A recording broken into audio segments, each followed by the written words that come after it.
This is Jena. I'm MovieFanJen on Tumblr, and you're listening to the Grawlix podcast. Whoop whoop!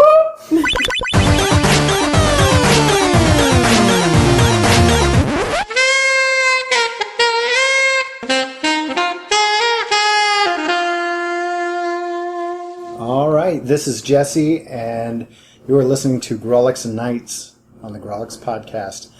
I'm here tonight with Holly, one of our Grawlix super friends. Hello. Has been on the show many times. And I'm also joined tonight with Jena Bruner. Thank you, Jena, for being on the show. Hello, thank you.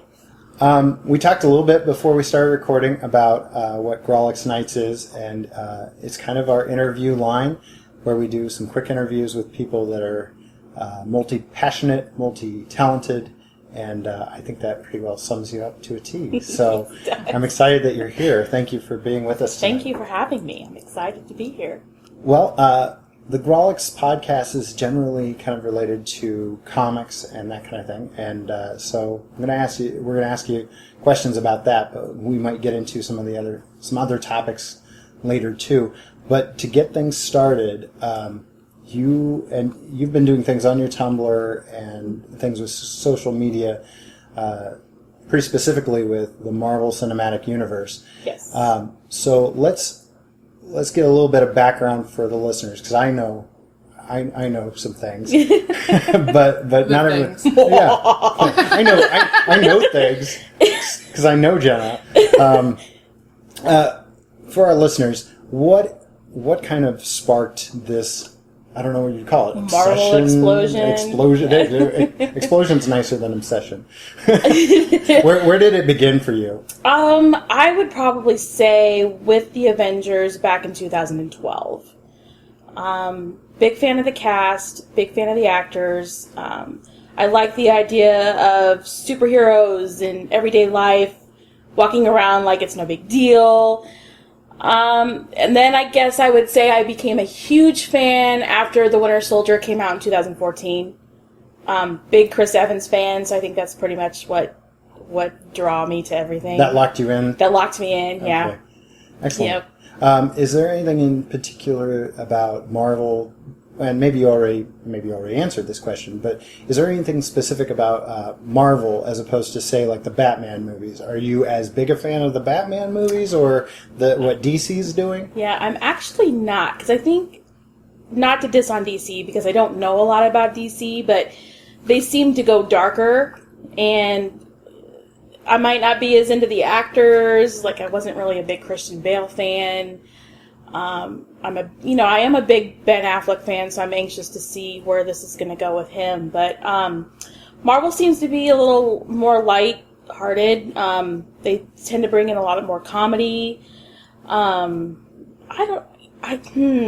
guess I like the fact that they seem to bring in a cast that generally loves each other. Right. So that's a big draw for me. That's legit. That's legit. Yeah. So I'd agree with everything you said. Yeah. Just out of curiosity, have you watched any of the CW DC shows like Arrow or The Flash? I haven't, and I really need to get into that. I think that you'd really like The Flash. Yeah. Oh, yeah. I mean, this is a total tangent, but I think that the Flash television series has been kind of like DC's opportunity to do something like Marvel. Mm-hmm. People will talk about, and I've heard more than one person say this, that the DCU done in television is like they rule at TV shows at making their like Smallville and Arrow and the Flash. So they're really good at the TV universe, and their movies tend to be either a little bit gritty or a little bit, like some of the Superman movies didn't do as well after Reeve. And then you have Marvel, who, I mean, they're nailing it in the movie arena. And so I guess that's the way that I've heard it put, is that DC rocks TV and Marvel rocks movies. Yeah, rocks film. That makes sense. So, yeah. Well, and, it's not to say that Marvel isn't doing well in TV, because they have Agents of S.H.I.E.L.D., and they have Agent Carter. And Which now I love. and Agent Carter is really fun. Yeah. And thankfully it's getting its second season. I know there was Yes. some concern there. And now they're releasing their Netflix series. Now, have you had an opportunity to start in on Daredevil at Yes, all? I have, but I'm only 3 episodes in, so I probably should have kept going before I met with you. You're fine, but you're gonna. I'm curious your take on that because it feels like Daredevil in the Netflix series is to Marvel as the other DC movies. I mean, it's the darker turn for Marvel. Not that there isn't still the lighter side, but it's much gritty. Yeah, it's much grittier. Yeah. It seems like the language is fouler. I mean, all over the board, it's more intense, maybe. Yeah. But, so you've seen episode 2 of Daredevil, which is my favorite fight scene probably ever. Yeah, yeah. The hallway scene. He's amazing. Yeah. Yeah. And I really like, this is terrible, what's her name? Debbie, she's from True Blood. Again, I didn't do my homework. she plays, Karen. Yeah, she's she's fantastic. super fun. She is fantastic. I think the casting for the show was pretty spot on. Yeah. There was a moment, which you haven't seen yet, but there is a moment where D'Onofrio as Kingpin, and he's nailing it too. Yeah. But there was one moment where I go, oh, it's the bug guy from Men in Black. Yeah. There was this one moment where I got taken out of it. So. Well, good. Okay, so we've kind of talked a little bit about that. What about let's take it back to Winter Soldier because you said that was the one that locked you in. Is there anything about the story in particular that really nailed it? Because that one was a little bit more of a spy. It felt like more of a spy movie. Spy movie, yeah. Yeah. I like the whole best friend Bucky Steve Rogers thing. I really like Steve Rogers because he's this man that is so compassionate and so empathetic, but yet he will kick anybody's ass for the right of the good, and that's what I love about him. So I think the whole thing that sealed the deal with me and Steve Rogers was that scene with him and Natasha where they're in Sam's bedroom, and right after the whole when they found the old shield, and he notices that something's wrong with her. Mm-hmm. So he goes out and he says, "Are you okay?" And she says, "Yeah." Well, he obviously knows she's not okay. And he sits down, and I'm like, that's what women want! Right there! He's acknowledging there's a problem, and he gives a crap to ask her! I'm like, you know? So that sealed the deal for me there. So, and just all the action and the characters, and I like the whole Natasha-Steve pairing, and I think they're really good together on screen, and so that leads me into an interesting question, and that is, and it may bear some further explanation for our listeners, but in the shipping, yes, in the shipping department, are you more of a Widow Rogers fan, or are you're more Widow Rogers? Big time, okay, yeah. Okay. Like that's what I want to happen in Cap 3, and if it doesn't, I'm going to be so really disappointed. Yeah, but yeah. Yeah, see, this is where I get into a sticky situation because I was a big Steve Rogers fan growing up as a kid, but I'm thinking more like the comic books and that kind of thing. Yeah. So there's big things on the horizon for sure, especially if they stick to the comics. There was a point. We'll stick with Chris Evans for a little bit here. There was a point where they had been talking about Chris Evans only doing X number of movies. Mm-hmm.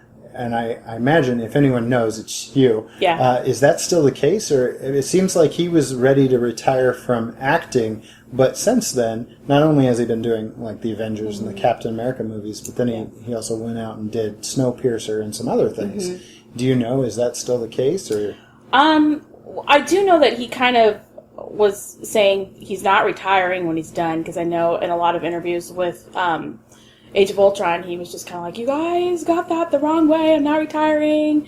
But I know it started out, he was doing 9 Marvel films, and then I think he mentioned when he first signed on, he wasn't sure if this was going to be it for him. He had a lot of anxiety about it.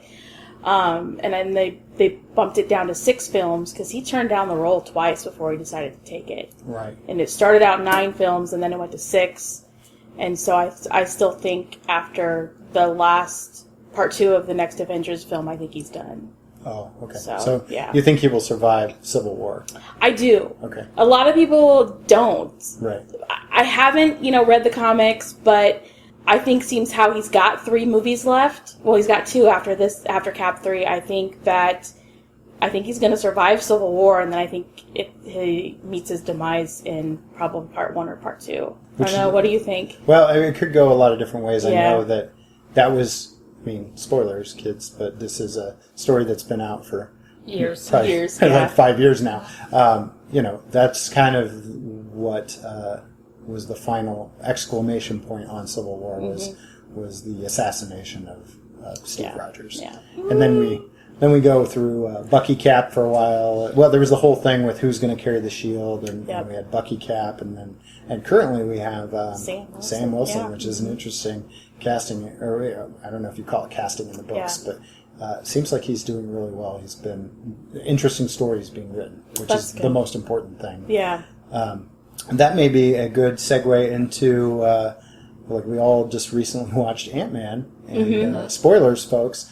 But there was a lot of chatter about who's going to be in Ant-Man. There was the secret Avengers that are going to be mentioned in Ant-Man. So you saw Ant-Man several times. I saw it twice. Yeah. Twice? Okay. Yeah.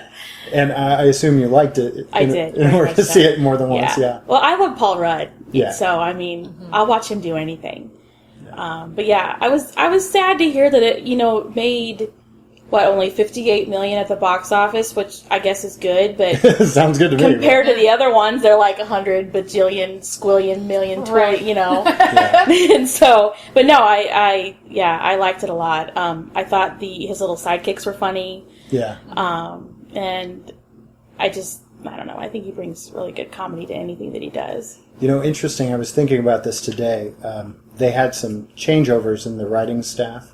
It was Edgar Wright that started out, who did a lot of things with Simon Pegg. Yeah. And so I was thinking about this today. I was like, I can hear Edgar Wright still. I can hear his influence in the dialogue, because when I think of Paul Rudd, I can also hear Simon Pegg doing those lines. Yeah. And so now I'm determined to see a movie that has both Paul Rudd and Simon Pegg. Because I think Wouldn't that be amazing? That would be amazing. Yeah.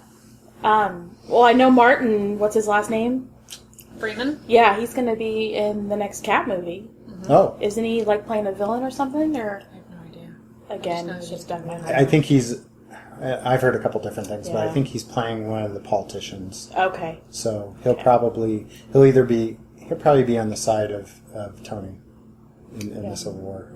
That's pure speculation. Yeah. So, Jenna, did you read the novelization yet? I know we're going to. It's funny you mentioned that, because I started reading it and I felt this is incredibly dense, and there were a lot of other superheroes in it that I could see in my head what they were or who they looked like. So, so I ended up buying a Marvel encyclopedia to help me. But that's awesome. That's called doing your research. Yeah. But my friend Jeremy, actually, he was talking to me about this when we went and saw Ant-Man over the weekend, and he's like, he goes, you really need to not read the novel and read the comics. Because I was always like, I don't know if I'm going to like reading something with bubbles and bubbles, quote bubbles. I don't know if that would be for me. I'm not knocking comics, but I've always felt that I needed a book. And he talked to me about it, and it made complete sense, because he said, you don't see uniforms, you don't see facial expressions, and if there's a big battle, it's amazing to see it drawn out on page. Sure. And I thought, okay, you're making a lot of sense here, so I really need to get to the bookstore or the comic store and get me some Civil War comics. And I'll vouch for it. I read it when it came out, and I think Holly read it when it came out. So it's as far as the main events that Marvel's done, and they've kind of done event after event after event, and so that creates what we call event fatigue. Yeah. But that was kind of the first big one that kind of spiraled into all the other ones, where it really took off and a lot of people started paying attention to it. And I can say sometimes that reading the books, the comic books, that it can lend a new appreciation to watching the movies. Right. In in the end scene of Age of Ultron, like the big, one of the big pivotal scenes. I was watching this and going, that looks like a comic book panel. Like and Joss has written for comic books, so he knows what he's doing. But it lended kind of a new appreciation. So sometimes you see these directors that are working with images, and directors of photography too, that are working with these images that it's like, oh my gosh, you brought that comic book to life. Like some of it you see, and the X-Men movies are another great example of that. But I'm curious to see what you think when you read the books, the comic books. And I need help. Like I need somebody to go with me because I have no idea where to start. What books do I get? Where, I would say like getting like the trades, right? Yeah, but there are also going to be trades that are not just Civil War, because when they do big events like this, they'll have the main story, which winds up being about 6 to 8 comics in total, but then they spin it out into all their major lines, like how is Spider-Man dealing with this, and how are the X-Men dealing with this, and what's Tony doing in his own book, and what's Captain America doing in his own book, and how is it tying in with the main 6 stories, because there's only so much you can fit in 6 books. 6 books, yeah. So, and Civil War it's beefy because you have so many characters at play. You're not kidding there, and there's some things in there that I could see being confusing because in the comics, Hank Pym is not an old man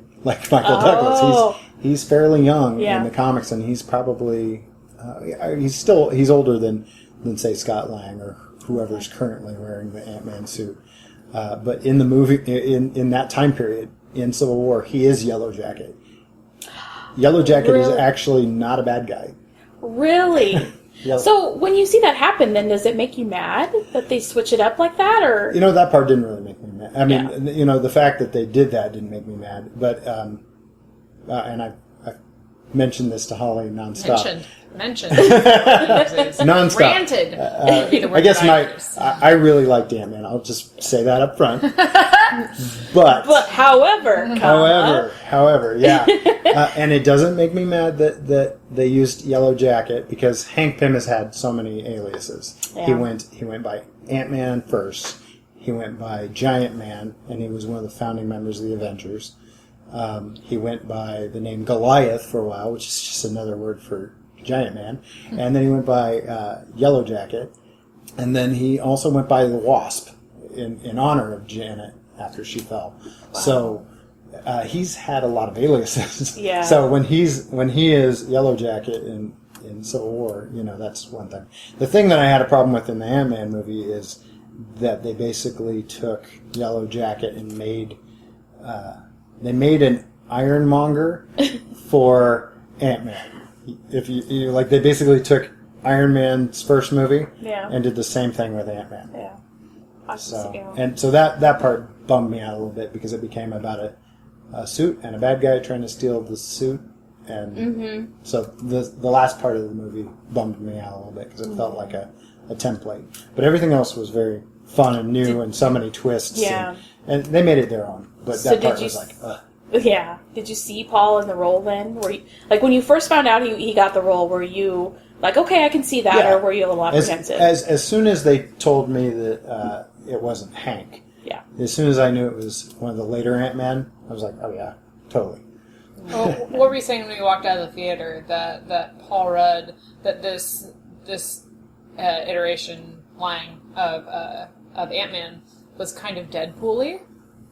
But there's been a couple, and they've all been a little bit less scrupulous than Hank. Yeah. Not that Hank is anybody's, he's not an angel. Right. He's done plenty of shady things on his own, but these other Ant-Mans tend to have stolen the suit. But then you look at comedians and actors like Paul Rudd and who's going to be playing Deadpool, Ryan Reynolds.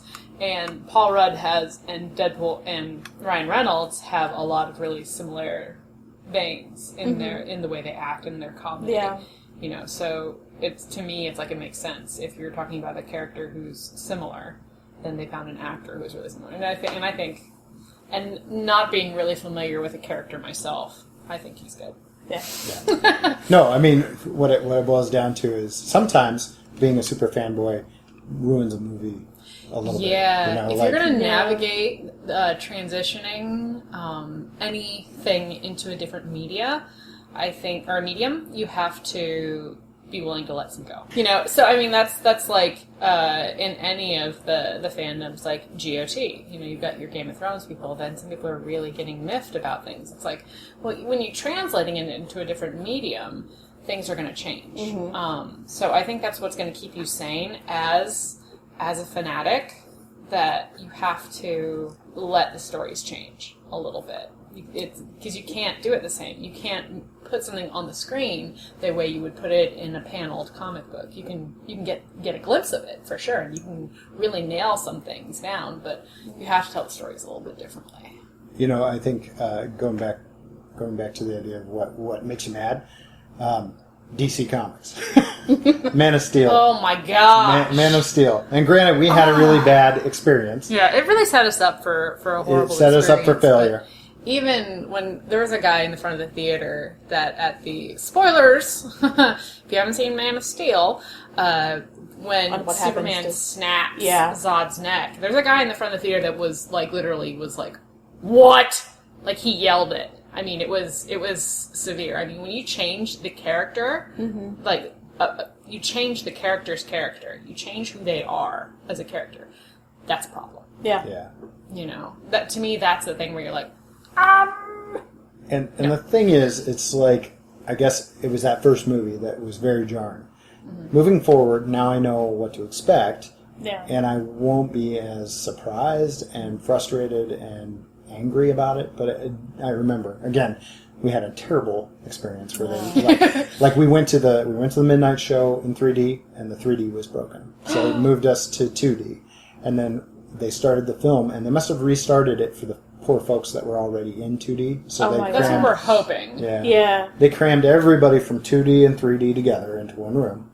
And then they started the movie and probably started it over for them. And then about, 10 minutes in, maybe less than that, we got to see Krypton like 3 times because they kept starting it over. Because the subs were on. The subtitles were on it. Yeah, the subs were on sometimes. And and then... Did you guys get any kind of like a reimbursement or anything? They reimbursed us the difference of 2D to 3D. That's what they did. Yeah. So you were there till like 4 a.m. Yeah, something like that. Pretty close. Yeah, and so imagine that, if you will, and like the movie kept having to start and restart and start over, and so it'd have to start over at the beginning, and so we're all just kind of like, what? Yeah. What is happening right now? Yeah. Where's Ashton? So then, right? So you're kind of, by the end of the movie, you're just like, are you, what? What? No, what? We saw. I'm gonna biff it now. Played Jor-El, not Kurt Russell. Oh, Russell Crowe. Russell Crowe. We saw him biff it on a dragonfly like 3 times. Yeah, we're like, look out! Watch out! Pull up now, man. Yeah. Oh no! But so that kind of changed our experience of that movie. Wow. So it just goes to prove that set is everything. Yeah. But I mean, like the reason that was so frustrating is that in the comics, in the previous movies, obviously the previous movies are really camp and cheesy, but even in the comics, Superman always figures something out. Mm-hmm. He's smart enough that he didn't have to resort to snapping someone's neck. Yeah. And so that, and I'm probably not telling you anything that you'd already heard on the internet 100 times, but sure. That was really jarring, especially from someone that grew up with Reeves. Mm-hmm. Yeah. So. So what did you think of Age of Ultron? Because a lot of people were disappointed with the way Joss took that as well. I really enjoyed. I enjoyed most of it. Yeah. And that's the same kind of thing. It's like with Ant-Man. I left the movie very happy. That's good. It's just once you start nitpicking the plot after the fact and knowing the characters a little too well. Yeah. It's like, oh, why didn't Ultron shut off the internet? Why did he let Tony continue to use his suit? All the things that Ultron would always do when he would interact with anybody that has tech. I mean, Tony couldn't safeguard that stuff. There's no way Ultron would be in his suit, like moving him around. Is that how the books would have told that story, or is that? That's the way that the books had told the story in the past. So did Clint really have a farm and a family? And No, that's a total departure. yeah. And I was okay with that. Yeah. You know, I mean, like, it was an interesting thing that, and I know there's going to be some purists out that they're like, no, that was wrong. Why'd you do that? Because Hawkeye in the books is kind of a womanizer. And you get a little bit of that feel in the first Avengers, a little bit, but not really. Yeah. He never really went there. So for this version of Hawkeye, it felt okay. It felt right. Mm-hmm. So I was okay with that. That's good. That part was fine. It was the kind of grandiose scheme of Ultron in retrospect where I'm like, he's going to drop a city? Why does he shut off all the power first? Why does he start a little more logically? My theory on that is when Ultron became self-aware, you get hubris. Sure. You get this idea of invincibility. Right. Thinking he's a little godling, or big godling. Sure. So that's what it kind of, what it made me think of. It's like, he thinks he can't be beat. He is modeled after Tony Stark. Yeah, and they changed all that. Yeah, but so you have, and that's kind of the thing that's kind of Tony's problem. This is arrogance. Yeah. The idea that he's never going to fail. Right. So that's my take on it. And I'm a little worried about Cap because I felt like he was a little more dry and more like militant, and I don't know if that's how it continues for him, or if that's just the way his character was written for the movie. I don't know if they're building up towards Civil War already in that regard or not. I mean, he's pretty serious in Civil War, so it might be going that way. But it's anybody's guess. They've thrown me enough surprises that I'm not going to claim to really know. Right, anything. exactly. Because I think in Civil War, Bucky was missing still. Mm-hmm. And it's looking like, very obviously, he's not missing at the beginning of this next one. Yeah. I really like the pairing of Falcon and Cap a lot. Oh, yeah. And I loved them in Winter Soldier. They did that correct. I mean, they did that well because there's a long history between those two characters. So I'm glad to see that work out. Yeah. And he didn't, the tech looked good on him, Yeah. I mean, they could have really made that look terrible, but the wingsuit or the jet suit or whatever it is seems to work really well. I'm excited to see the new Avengers setup too, out in the middle of nowhere with all the new buildings and stuff. You got a little taste of that in Ant-Man. Mm-hmm. So I don't know, is it like that in the comics or? Well, they've done a lot of, the Avengers have been around for a really long time, so they've gone through a lot of different teams. Okay. And I think we get the sense at the end of 2 that the team, the original band is broke up a little bit, and we've got a new team in training, and so. I mean, the short answer is yes. Yeah. Yeah, that's how it goes. But it's been done so many different ways that it's hard to really say. But they've set up an Avengers Academy and different things throughout several events. Mm-hmm. So I'm trying to decide, should we go to the fact that you're going to go see Chris Evans, or do we go to your Tumblr and then to... Either way. Well, we can talk about my Tumblr. Okay, let's get that in there. Tumblr. I'm MovieFanJen. It's all lowercase, all one word. I'm mostly a Chris Evans blog, but I throw in a little Marvel and a little of this and a little of that, some other movies, some of the TV shows that I watch. But it's mostly Chris Evans. Sure. But that's even tell me about. Didn't your Tumblr actually get credited as a source was it Comic Book Resource? It was Comic Book, one of the movie ones. Okay. Comic Book. I don't remember. I was just like, wow. But yeah, I know. Because you tracked down, what was it, set photos? Or? Well, there was an interview on E! and I recorded it with my phone and then posted it on Tumblr, and then the next day I was credited on their website, which was cool. Oh, wow. Yeah. So, nice. Yep. So that's exciting. Yeah. And you've kind of created this, you've created a network. Yeah. Of people. Has it been all through Tumblr, or has it been a little bit here, a little bit there? You mean network of people who I meet to go do things with? Yes. Or, well, let's see. When I went to the last Age of Ultron premiere, it was people that I already knew from a previous fandom. Okay. If you don't want to talk Previous about fandom. If you want to talk about it. That's fine. Not that I'm ashamed, but we'll just call it previous fandom. That has kind of fallen over into Marvel. It's like we all came from the same, which is really cool, and now we're all huge Marvel fans. Great minds think alike. So yeah.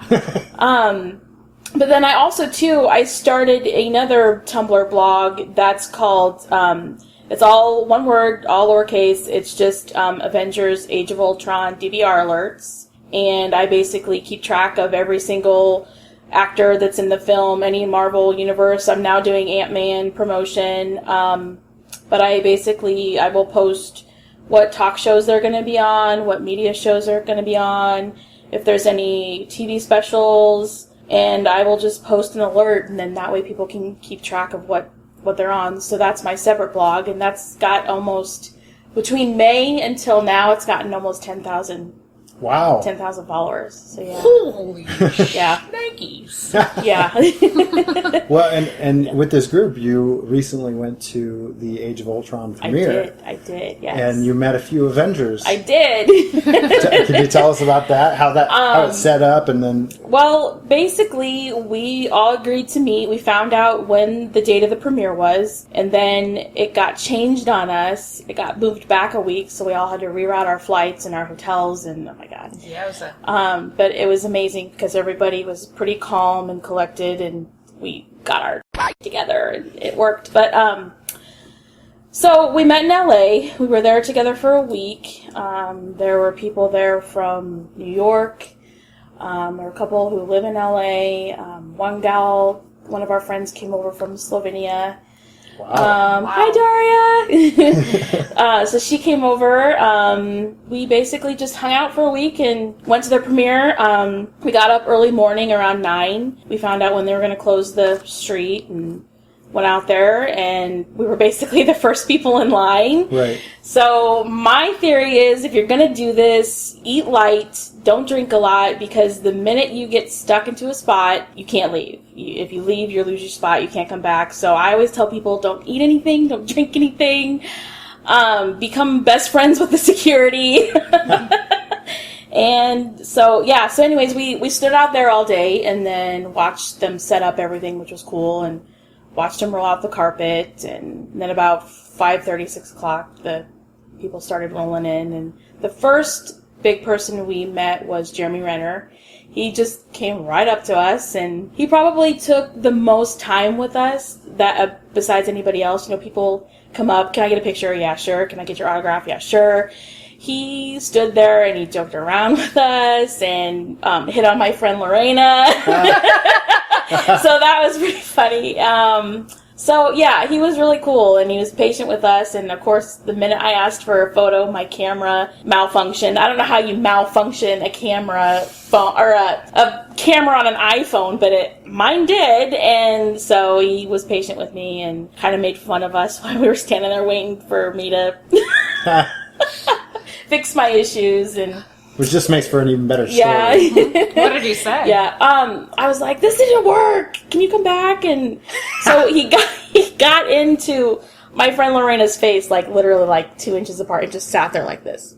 And then he goes, this is tolerance. And when he said it, he looked at me and he rolled his eyes, and then he looked back at her. And I mean, we knew he was doing it just to he wasn't like being mean or anything, but so we had the most fun with him, I think. So Awesome. Awesome. Yeah, let's see here. Who else? We met Taron Killam, who happens to be my favorite Saturday Night Live guy.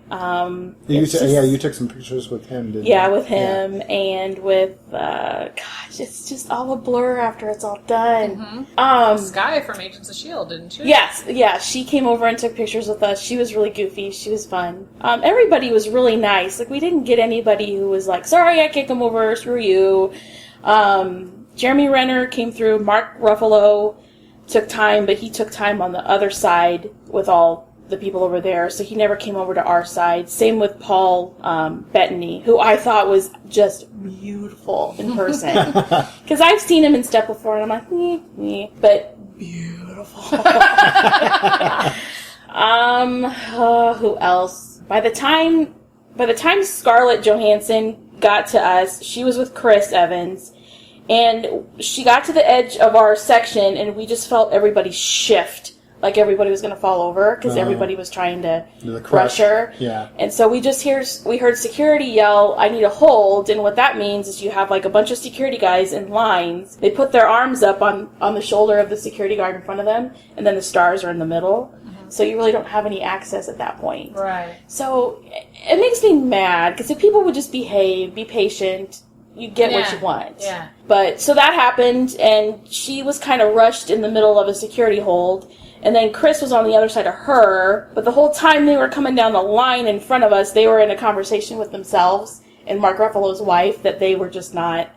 People were screaming their names, and I don't know if they purposely blocked it out or if they were just like I didn't take it as a sign of being a dick. I just took it as a sign of they were in this mass horde of people and they had to get inside and they had no time to stop for anybody. And it makes you wonder, too, if that's, in that scenario, if they have coaching from security that says, don't interact because at this point it could be dangerous. Exactly. For the people in the crowds and for you. Yeah. I'm sure. Having been in the crush at a concert, I know that there's a moment where you get a little scared.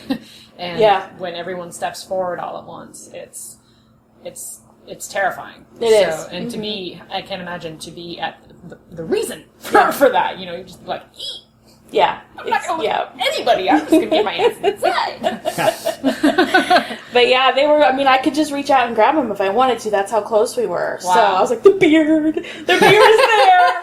He didn't stop, but I'm okay because there's the beard. And for our listeners, that's Chris Evans again. Yeah. But then when Robert Downey Jr. got there, it was just like mayhem. I mean, he probably had 20 security guards around him. It was crazy. Wow. Nobody was getting anything from him. Yeah. So, and he's so short, I couldn't find him. Can't even get a picture of the back of his head, probably, yeah. I think the only picture I have is like chin to head up, but yeah. So it was cool. Yeah. It was awesome. Kind of a tangent, but speaking of Robert Downey Jr., I've heard rumors that he's been doing it because of the fans. Because he loves the fans, but he's kind of ready to be done with Iron Man. Yeah. So seems like Civil War would maybe be a good place For him to be done, but I hope not. Because that'd be funny if they shifted it on its ear. It's like, no, we're going to assassinate that's why Iron Man. I was kind of thinking, I was like, oh, they could go that route. They could assassinate Iron Man. Yeah. Who knows? Well, you just can't replace him. You just can't. No. Because how do you can feel put about you can put Rhodey in the suit, which they've done, but he's already War Machine in the movies, so yeah. Yeah.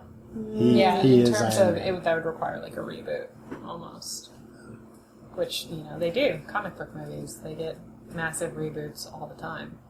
Well, if you're Spider-Man. Which how do you feel about the new Spider-Man? I'm glad that they're. I mean, I'm glad that you wanted. Like I liked things about Garfield's performances. There were things about it that I enjoyed, but the writing in the movie, like the first one was okay, and then the second one I didn't enjoy very much because it felt way too campy. It felt like they took Electro, who is kind of a campy villain, and I'll give him that, but they turned him into basically the Riddler from Batman Forever, and it's just like no. I mean, Jamie Foxx can play serious. We've seen it, so let him do a little bit of that. He could have done amazing things with the role, and I don't feel like they gave him the opportunity to.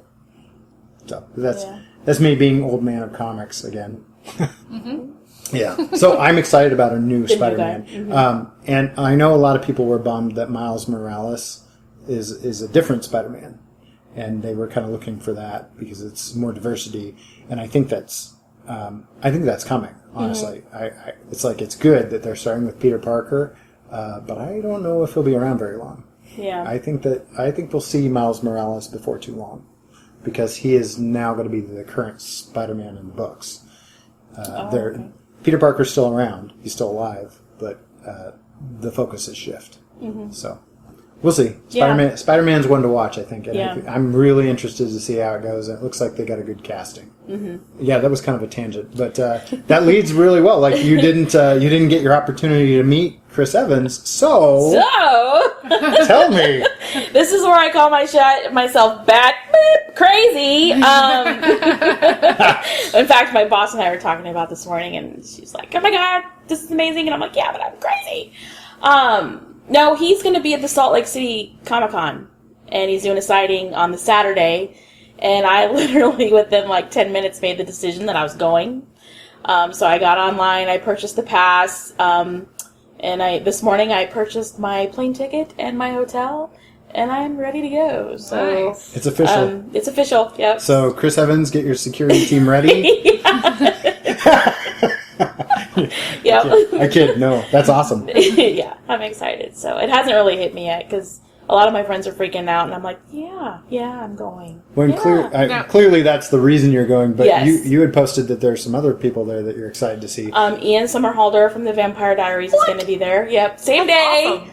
But I don't know how I'm going to do this, because obviously my meeting Chris is going to come first, so You get in that line immediately. I'm going to get in that line Yeah. immediately, and then, So, yeah. are you doing a meet and greet or the signing? Is he doing meet and greet? He's doing, like, it's just a photo op. Right. So, okay. So yeah, I think Usually with the basically photo ops, you just- get an opportunity to talk with them. Yeah, little and I bit. have absolutely no clue what I'm going to say.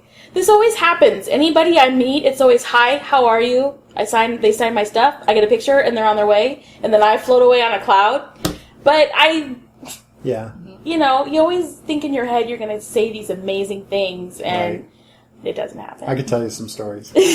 Oh yeah, Jesse always says something horrible to someone. I don't mean to, and I tried to adopt. My friend Dave has a rule. I don't know if it's a rule so much as a guide that where he has one good question ready, and so I've tried to adopt this, but I do this poorly. Yeah. like I met Will Wheaton at Planet Comic Con about 2 years. It's horrible. I feel like cringing already. 2 years ago in Kansas City, I met Will Wheaton, and he was kind of like, he was one of those where I was like, oh, yeah, I kind of want to meet him. And so I was like, yeah, I want to meet him, and I brought some things that he could sign. I really enjoy Ernest Cline. He was a slam poet, and now he's a screenwriter and a novelist. He did an audiobook that I really like called Ready Player One, which is going to be turned into a movie soon-ish, and Spielberg signed on to do it. So that's incredible, yeah. This is a novel, and it's like a dystopian future where everybody basically plugs into a virtual reality internet. But the guy who designed it is like in love with the 80s. Like everything is about the 80s, even though it's in the far-flung future. And it's basically a treasure hunt story with tons of 80s references. Okay. So I have the audiobook, which is written by Ernest Cline, but is read by Will Wheaton. And so that's the thing I'm going to have him sign. And I'm thinking in my head, well, this is going to be the conversation starter. This will be easy, because this is a unique item that I'm having him sign. And I get up to him, and he's kind of in between people, so he's like checking his tweets real quick. He's like, "I'm sorry, I just got to do this real quick." I was like, "No problem." And then he's trying to talk to me about the missing jet at that time. And I was like, oh, I really don't know what you're talking about. You smile and nod. I was like, yeah, oh yeah, that's weird. Yeah. So I'm doing that, and I'm doing well at this point. I'm like, yeah, I like you. And I give him the thing, and he signs it, and he does the thing, and I'm like, okay, so here's my chance. I'm gonna ask him my question. And my question is, so do you know Ernie? The author of the book, and he's like, yeah. I mean, like he was polite about it, but he's like, yeah, I know Ernie. I actually, and I like all these things I knew. Like Will Wheaton posted one of his poems that went viral because Will Wheaton posted it, and all this stuff, and I was like, oh my god, I had the chance to ask him about him, and instead I'm like, hey, do you know this other guy? I think I broke like one of the first rules of fandom, and he was pretty cool about it, but it was kind of an awkward moment. I was like, I kind of botched this. So that was that one. But let's face it, probably not his first or last awkward moment. Exactly. No, and I had other ones, but we don't need to get into this. Yeah. And all that matters is you actually got to speak to him. Yeah. Whether it was like, blah, blah, or if it was like something really profound, so. And he gave you time. Yeah. He gave me maybe too much time. He gave me enough time to put my foot in my mouth. But, So really get your if you're going to use this trick, get your question really specific. Yeah. And make it maybe something that's going to be important to them. Like when when we met Incubus, I did much better. Well, the only one I really talked to was the guitarist, Mike Einzinger, and I asked him about his side project. I said, are you guys going to keep doing, are you going to do time-lapse consortium? Are you going to continue with that? And he got real animated. You could tell that he was interested in answering this question. So that was a time where I did it right. Yeah. So it can work. It can and does work because, Mikey was definitely very pleased to have been asked that question. Yeah. He was definitely like, absolutely. Yeah. Yeah. Yes, Yeah. It's awesome. Yeah, but that'll be exciting. Yeah, to get and to be in a photograph with him. Finally. Super Yeah. nice. Yeah. That's awesome. That is awesome. Well, and it's cool that it's always interesting to me, like, what it's like for these actors now. Like, what popularity is like for actors and what it used to be. It never, like... But I would imagine it'd be harder than hell to keep your... Like, after maybe 30 people, I'd be, like, crabby and... Yeah. I mean, they have to... You have to have your game face. Yeah. I think. I mean, geez. And I looked on the Facebook page, and there's, like, 3,000 people going. Or, that clicked the going option. Mm-hmm. So... Well, the thing is, though, for the photo ops, they have a limited number. Yeah. You can only get so many. I mean, they don't limit, like, the lines to come up and, like, meet him and get signings, but I think usually those meet and greets are limited, aren't they? Or the photo ops. They can sell out. Yeah. I mean, I think they'll try to get as many people in as they can, but they block off a certain amount of time. Yeah. And so there's only so much time that they can allot before they either have to go do a panel or be at their table or, It just varies from con to con, but usually that's kind of how it works. Is they only have so much time, so they can only sell so many. And if there's overflow, well, okay, Yep. we'll sell a few at the con, but it's got to be time. exciting too to get to such a large con, because it's got to be big. SLC, Yeah. it's got to be big.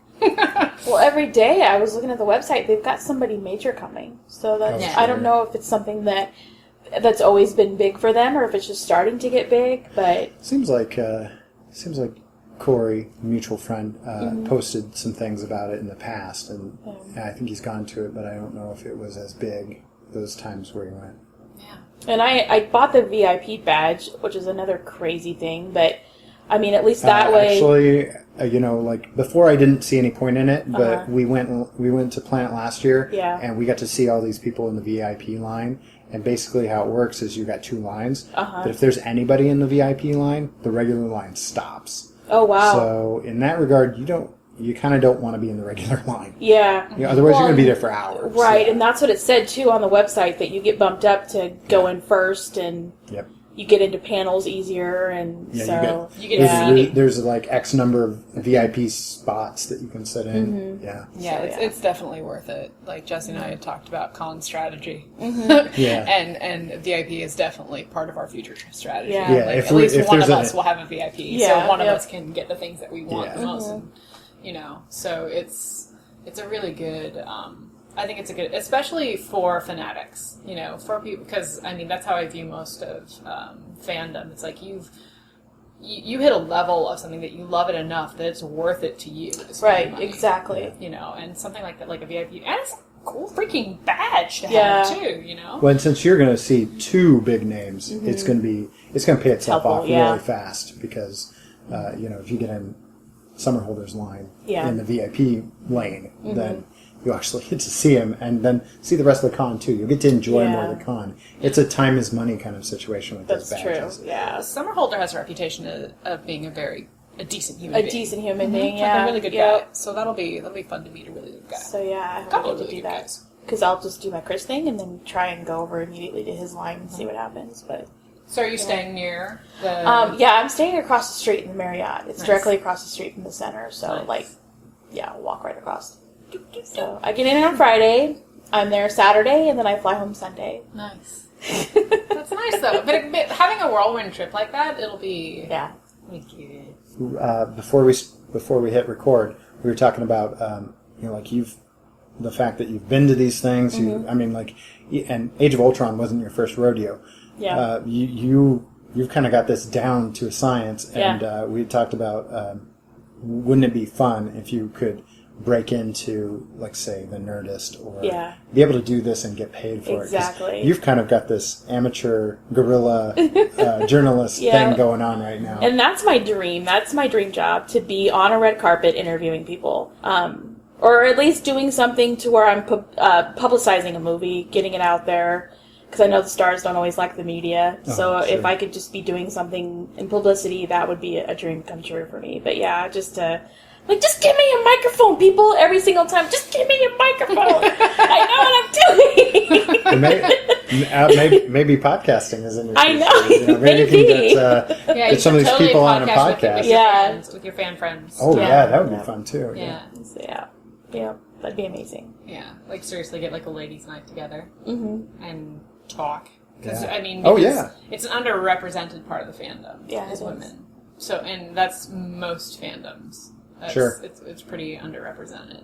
You're starting to see a little bit more, but Yeah, okay, well, I just wanted to get that on tape, too, because we had kind Yeah. of talked about it, and I think that would be cool. And I That think would there's be cool. opportunities, so... So if anybody's listening, call me. yeah, well, I'll pay my way out there. Just give me a microphone. and podcasters get a hold of Jenna, Yeah. too. And there's a lot of movies we didn't talk about, so let's do this. Let's maybe... let's come up with your top 5. You know, like, where's Guardians of the Galaxy? We didn't even talk about Pratt. Where's Brad?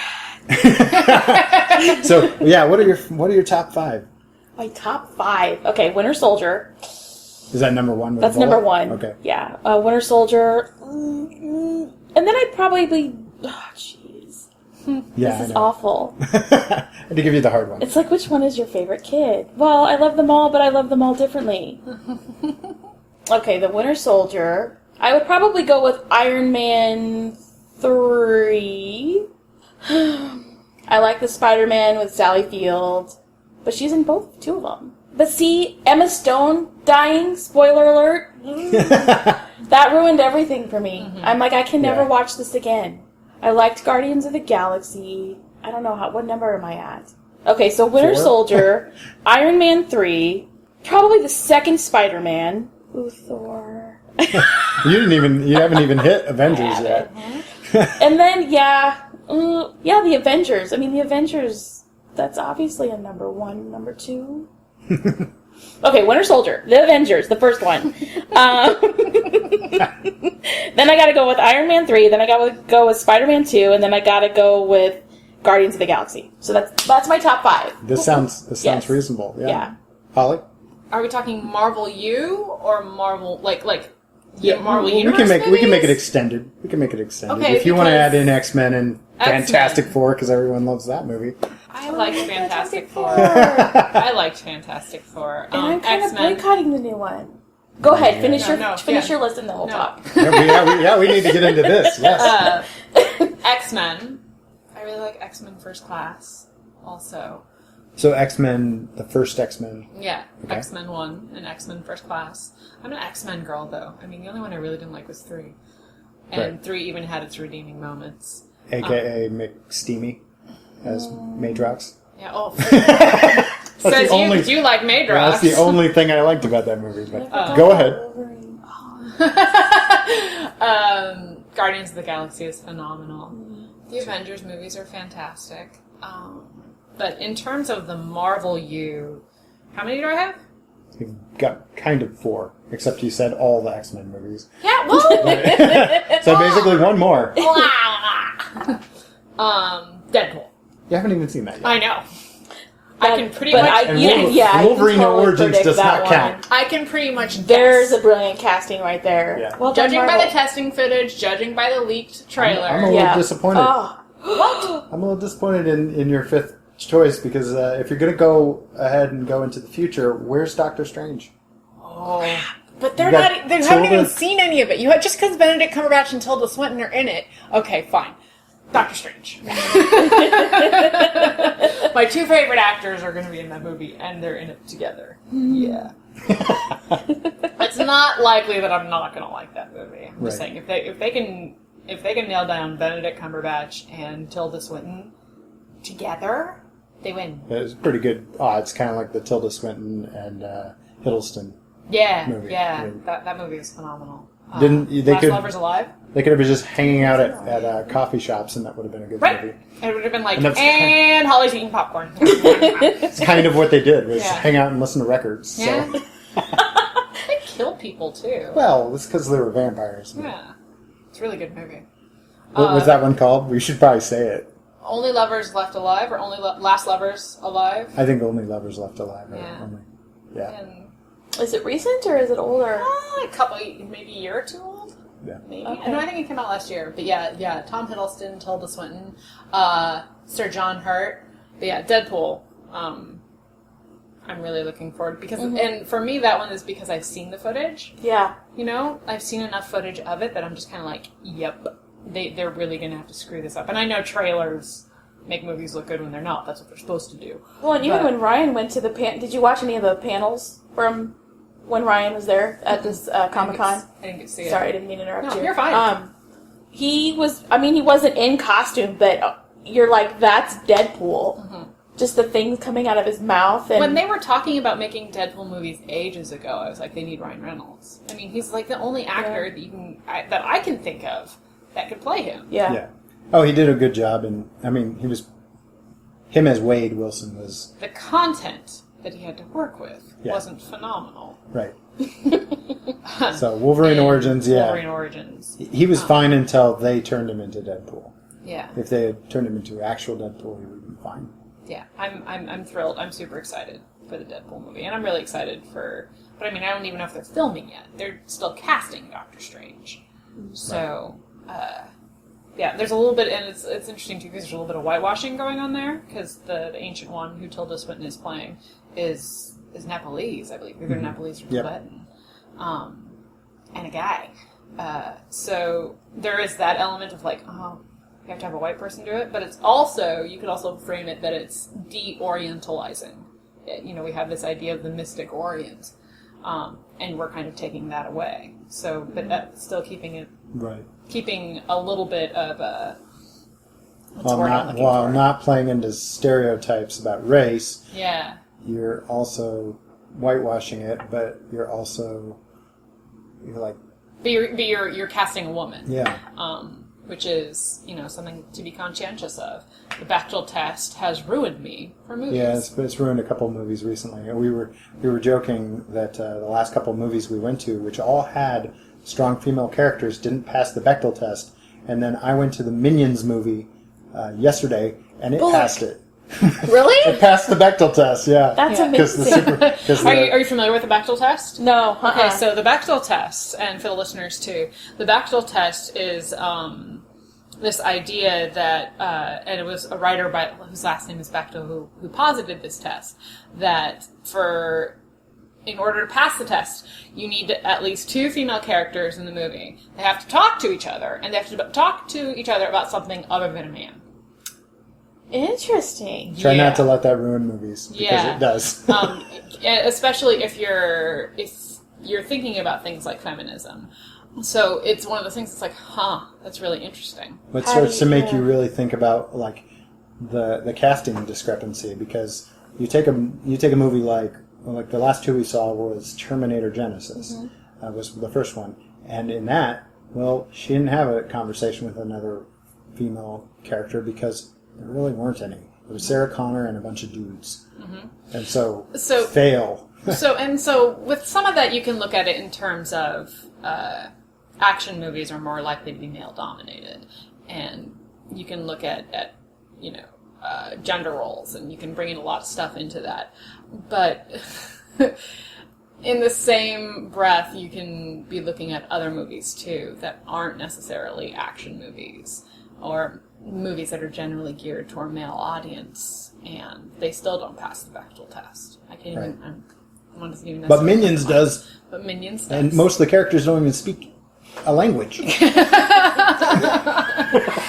So, but yeah, that's my social justice high horse for the day. The Bechdel test. Sure. I made you guys do it, so I better just throw mine out. My top 5. I'll put Avengers at the top. It was pretty much a perfect comic book movie. Spider-Man 2. I really like Spider-Man 2. Spider-Man 2 is Doc Ock. Iron Man 1. I did like the original one, despite my grievances with how they basically aped that storyline later on. But the first one was good.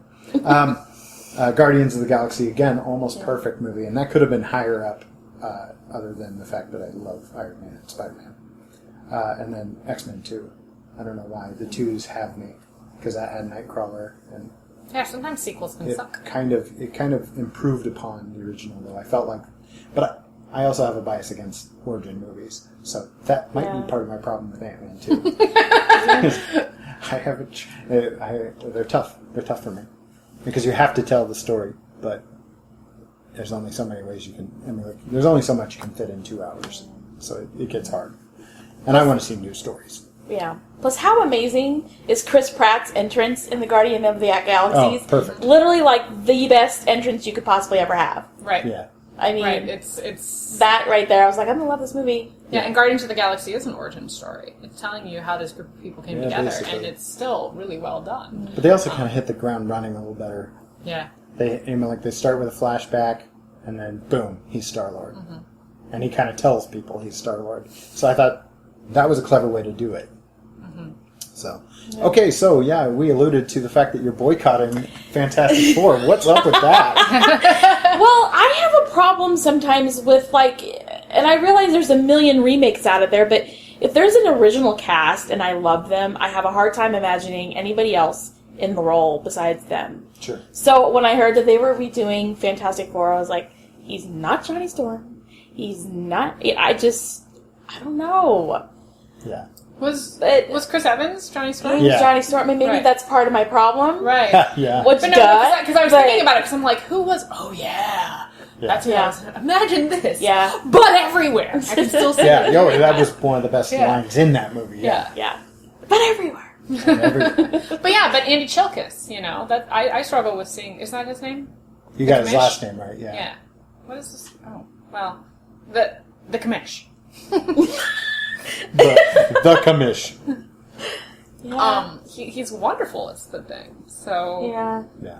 yeah. So And the trailer does look like they're taking a totally different take or going somewhere else, so I'm just trying to, like my friend Justin said, you have to expand your horizons. I'm like, yes, I understand.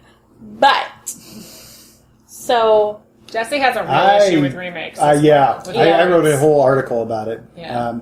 And the condensed version of my rant is that when I am 60, I don't want to have seen Peter Parker get bit by a radioactive spider 7 times. yeah. I mean, we're going to see it. We've seen it twice already. And now we're probably going to see it a 3rd time, albeit in a flashback, because it's going to have to happen fast. Yeah. Yeah. So, yeah, That I'm makes getting sense. I tired of understand that, yeah. And they put how many people in the Superman suit, and then they kind of Yeah. tweak it again each time. Like, okay. Mm-hmm. And granted, you have to recast. You have to do that sometimes. Right. I'm okay with that.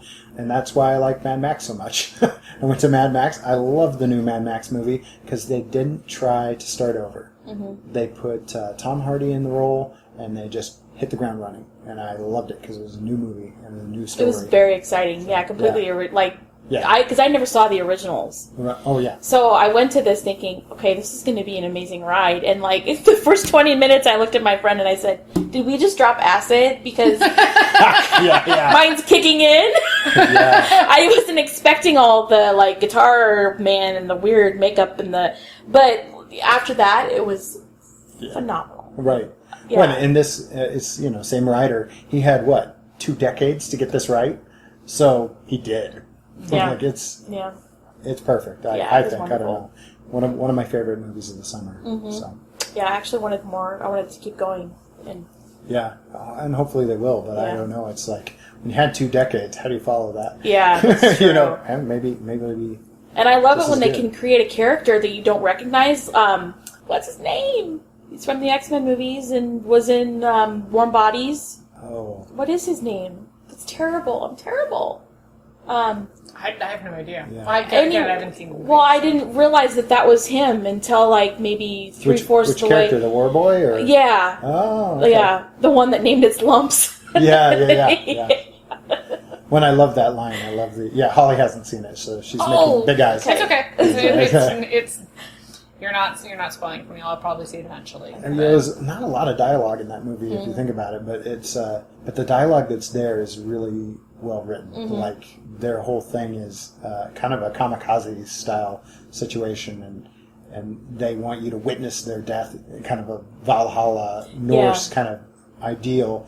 And then they like spray paint their mouths silver, and they say "Ride Eternal," shiny and chrome.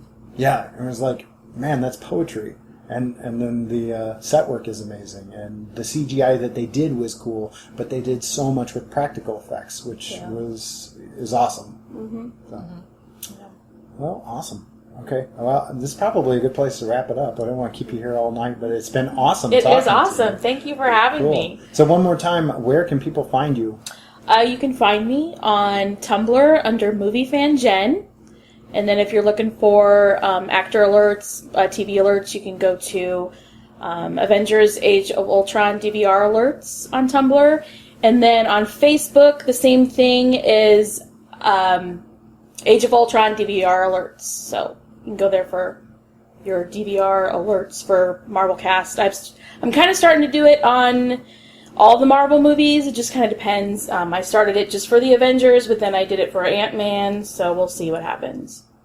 Awesome. Yep. Yeah. Basically, you're having fun doing it. Good. Yeah, I am. Yeah. Perfect. Good times. All right. Well, what do we do? How do we wrap that up? Have a good Grawlix night, everybody. Good night. Net.